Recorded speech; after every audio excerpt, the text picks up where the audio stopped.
Secretary of State Mike Pompeo and Foreign Minister and State Councilor Wang Yi aired their grievances in the open on Monday during a brief visit to Beijing by Washington's top diplomat amid worsening relations between their two countries.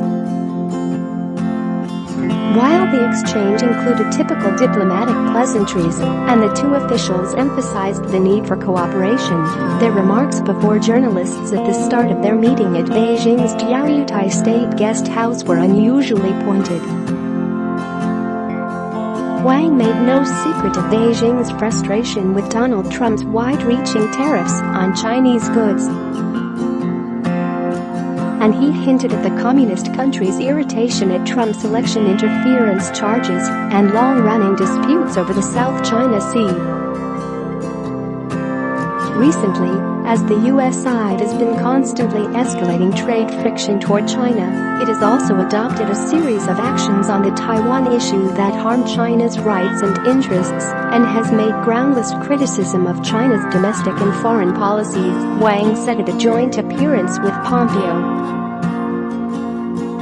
"We believe this has been a direct attack on our mutual trust and has cast a shadow on China-U.S. relations," he added. "We demand that the U.S. side stop this kind of mistaken action." Wang also urged the United States to stop selling arms to Taiwan and to cut off official visits and military ties with the self-ruled island Beijing claims as its own, according to a Chinese Foreign Ministry statement. Pompeo, who was briefing Wang following his visit with North Korean leader Kim Jong-un, said, "The issues that you characterized, we have a fundamental disagreement.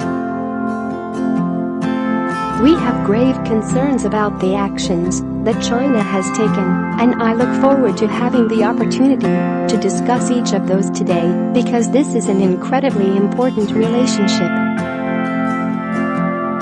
Pompeo and Wang openly disagreed over which side had called off a two-way security dialogue that had been planned in Beijing this month during the stopover on the way back from North Korea.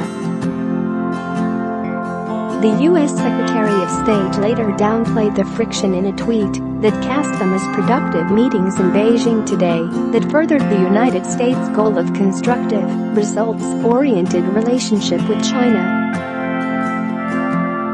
Pompeo said that President Trump has made clear we want a relationship where our prosperity and security grow together, not apart. Beijing was already on thin ice with Trump prior to the trip for alleged intellectual property theft and unfair trading practices he's tried to even out with some $250 billion in tariffs on Chinese exports. Share this article. Share Trump has also accused China of election meddling that the U.S. president says was intended to hurt them. He hit China with the accusation at a UN Security Council meeting where Wang sat 3 seats away. His administration has pointed to advertisements in U.S. newspapers paid for Chinese state media deriding his tariffs when asked for examples of the midterm interference. Wang told Trump and other members of the Security Council, of which it is a permanent member like the U.S., that China has and will continue to stay out of foreign nations' domestic affairs. Last week, Vice President Mike Pence stepped up the U.S. pressure campaign against Beijing, going beyond the trade war by accusing China of both malign efforts to undermine Trump ahead of next month's congressional elections. He also accused Beijing of reckless military action in the South China Sea. Pompeo did not bring up those charges as he spoke to reporters alongside Wang. He hinted that they could talk privately about advice earlier, though in remarks to his traveling press. "We'll explore all the places we are working well together and all the concerns that each country has," he said in response to a question about the United States' unhappiness with the level of assistance that China is providing in nuclear talks with North Korea. Pompeo did not have a scheduled meeting with Chinese President Xi Jinping, a fact that a senior U.S. State Department official on the trip said was not strange, even though top U.S. officials often meet Chinese heads of state on visits. It was especially odd after Pompeo wished Xi a happy birthday when the two met on a trip to Beijing in June. The senior U.S. official said the United States still expected cooperation with Beijing on efforts to denuclearize North Korea, whose chief ally is China. "I would certainly expect so," the official said. "That's a very important issue, and they recognize that, and accept that, and realize that. If ties between the two countries continue to deteriorate, there could be profound changes in the strategic environment for such regional issues as North Korea," China's state-backed Global Times tabloid warned in an editorial. For Asia, the severity of China-US frictions is taking up much attention and is, to some extent, diluting attention paid to the Korean Peninsula issue, it said. Pompeo told Huang that he stopped by Beijing on his way back from trip to Pyongyang to make sure that we are working together on our joint mission that we've talked about before, the denuclearization of the Korean Peninsula. "So I know we'll have good, candid, frank conversations with respect to that issue and the broader set of relations between our two countries," he said. In an open affront to Wang, he told him in front of press, "I regret that the strategic dialogue between our two countries was something that you all chose not to undertake.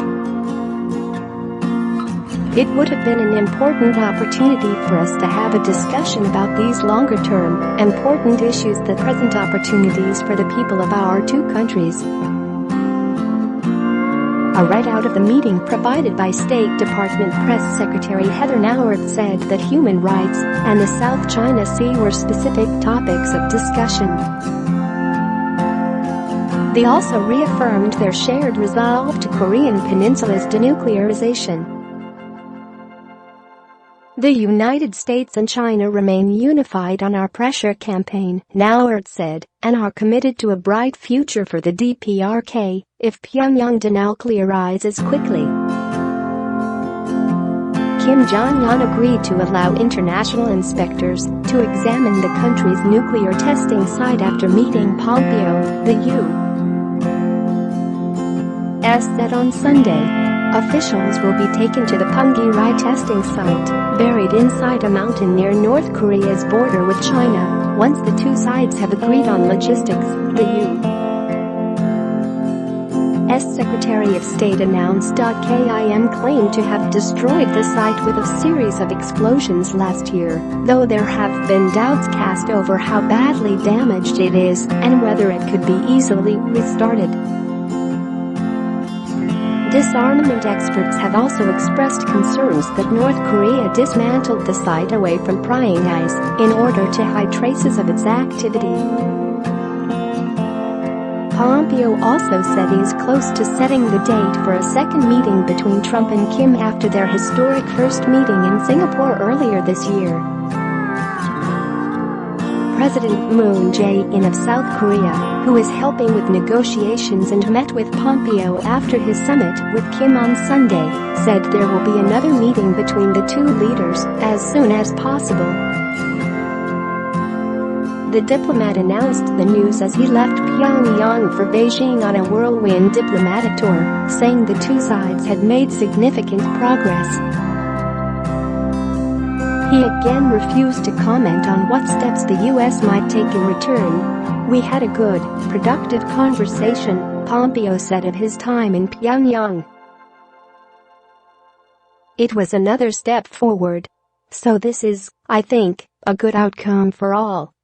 He met with Kim for 2 hours before flying to South Korea Sunday afternoon for a short stop there.